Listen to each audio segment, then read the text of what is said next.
Oh, it happened again. Keep on trying, don't let it get to you.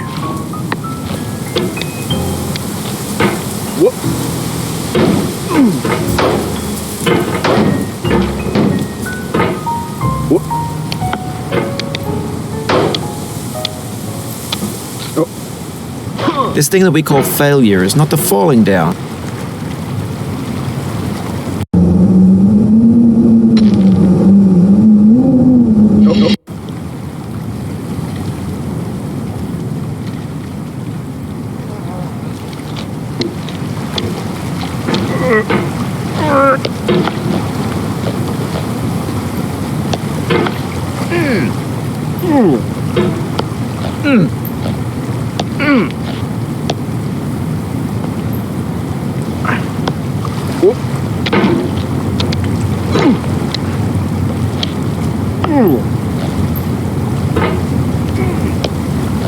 There's no feeling more intense than starting over. If you deleted your homework the day before it was due, as I have, or if you left your wallet at home and you have to go back after spending an hour in the commute. If you won some money at the casino and then put all your winnings on red but it came up black. If you got your best shirt dry cleaned before a wedding and then immediately dropped food on it. If you won an argument with a friend and then later discovered that they just returned to their original view. Starting over is harder than starting up. If you're not ready for that, like if you've already had a bad day, then what you're about to go through might be too much. Feel free to go away and come back. I'll be here. Alright, thanks for coming with me on this trip. I'll understand if you have to take a break at any point. Just find a safe place to stop and quit the game. And don't worry, I'll save your progress, always, even your mistakes. This game is a homage to a free game that came out in 2002, titled Sexy Hiking. The author of that game was Jazuo, a mysterious Czech designer who was known at the time as the father of B games. And B games are rough assemblages of found objects. Designers slap them together very quickly and freely, and they're often too rough and unfriendly to gain much of a following. They're built more for the joy of building them than as polished products. In a certain way, Sexy Hiking is the perfect embodiment of a B game. It's built almost entirely out of found and recycled parts, and it's one of the most unusual and unfriendly games of its time. In it, your task is simply to drag yourself up a mountain with a hammer. That act of climbing, in the digital world or in real life, has certain essential properties that give the game its flavor. No amount of forward progress is guaranteed. Some cliffs are too sheer or too slippery. And the player is constantly, unremittingly in danger of falling and losing everything. Anyway, when you start Sexy Hiking, you're standing next to this dead tree that blocks the way to the entire rest of the game. It might take you an hour to get over that tree, and a lot of people never got past it. You prod and you poke at it, exploring the limits of your reach and your strength, trying to find a way up and over. And there's a sense of truth in that lack of compromise. Most obstacles in video game worlds are fake. You can be completely confident in your ability to get through them once you have the correct method or the correct equipment or just by spending enough time.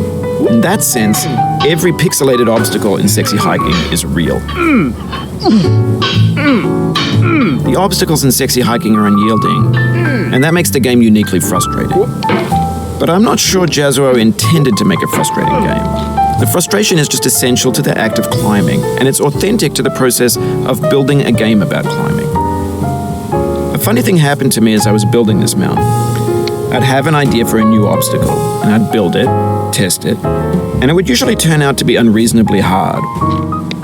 But I couldn't bring myself to make it easier. It already felt like my inability to get past the new obstacle was my fault as a player rather than as a builder. Imaginary mountains build themselves from our efforts to climb them, and it's our repeated attempts to reach the summit that turns those mountains into something real. When you're building a video game world, you're building with ideas, and that can be like working with quickset cement. You mold your ideas into a certain shape that can be played with, and in the process of playing with them, they begin to harden and set until they're immutable, like rock. And at that point, you can't change the world, not without breaking it into pieces and starting fresh with new ideas. For years now, people have been predicting that games would soon be made out of prefabricated objects, bought in a store and assembled into a world. And for the most part, that hasn't happened, because the objects in the stores are trash. I don't mean they look bad or that they're badly made, although a lot of them are. I mean they're trash in the way that food becomes trash as soon as you put it in the sink. Things are made to be consumed and used in a certain context, and once the moment is gone, they transform into garbage. In the context of technology, those moments pass by in seconds. Over time, we've poured more and more refuse into this vast digital landfill that we call the internet. It now vastly outnumbers and outweighs the things that are fresh and untainted and unused. When everything around us is cultural trash, trash becomes the new medium, the lingua franca of the digital age. And you can build culture out of trash. But only trash culture. Be games, be movies, be music, be philosophy. Maybe this is what digital culture is. A monstrous mountain of trash, the ash heap of creativity's fountain. A landfill with everything we ever thought of in it. Grand, infinite, and unsorted.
There's 3D models of breakfast, Gen X's fanfic novels, scan magazines, green screen Shia LaBeouf, banned snuff scenes on LiveLeak. Facebook's got lifelike bots with unbranded adverts and candid shots of Kanye and Taylor Swift mashups, car crash epic failed GIFs, Russian dashcam vids, discussions of McRibs, discarded, forgotten, unrecycled, muddled, rotten, untitled. Everything's fresh for about 6 seconds, until some newer thing beckons, and we hit refresh. And there's years of persevering, disappearing into the pile, out of style, out of sight. In this context, it's tempting to make friendly content that's gentle, that lets you churn through it but not earn it. Why make something demanding if it just gets piled up in the landfill, filed in with the bland things?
Oh, you just lost a lot of progress. That's a deep frustration, a real punch in the gut.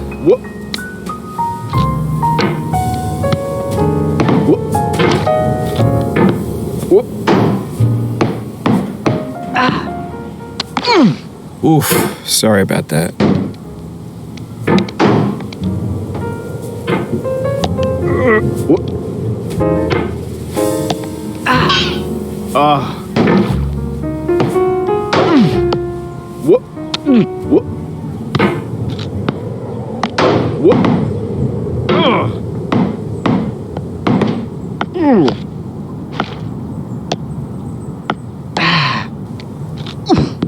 Oh, it happened again.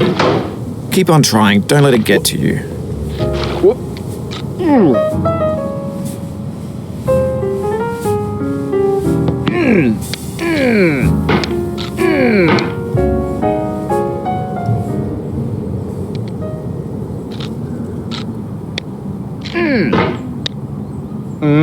This thing that we call failure is not the falling down, but the staying down. Mary Pickford.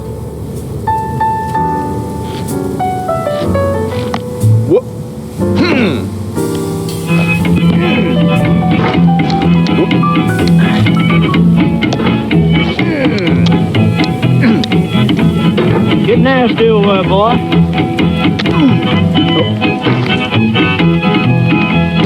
Going down the road feeling bad. I'm going down the road feeling bad. Going down the road feeling bad, and I ain't going to be treated this way.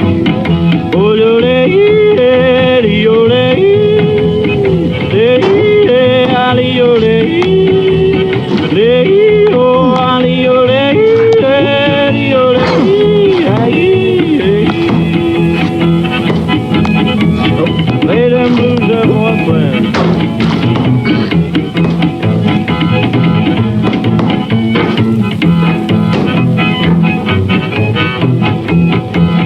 Down in the jail on my knees. I'm down in jail on my knees. Down in jail on my knees, and I ain't going to be treated this way. They feed me on cornbread and cheese. They feed me on cornbread and cheese. They feed me on cornbread and cheese, and I ain't going to be treated this way.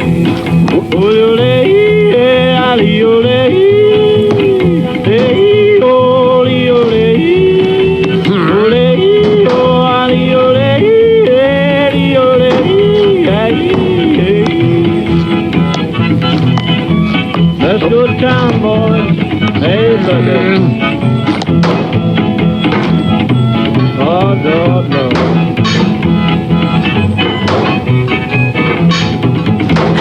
$10 shoe fits my feet. A $10 shoe fits my feet. $10 shoe fits my feet, and I ain't going to be treated this way. Going where the weather suits my clothes. I'm going where the weather suits my clothes. I'm going where the weather suits my clothes, and I ain't going to be treated this way.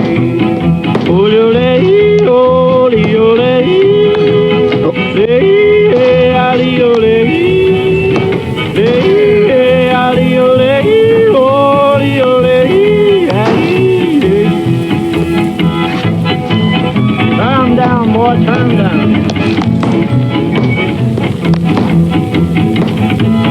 Hey.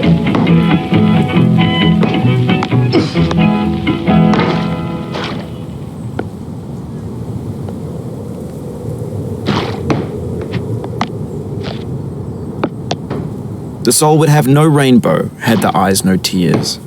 John Vance Cheney.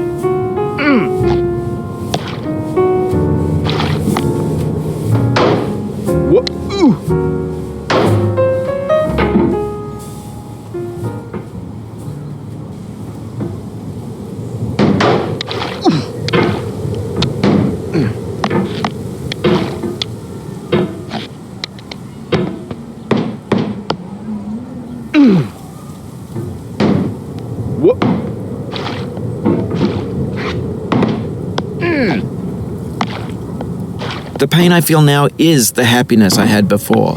That's the deal. C.S. Lewis.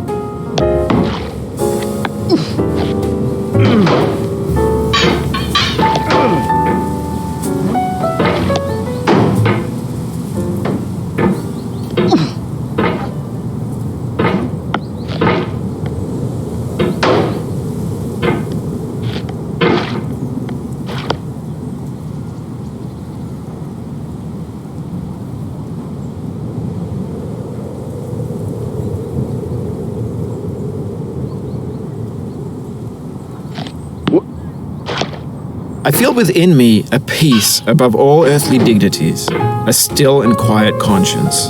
William Shakespeare.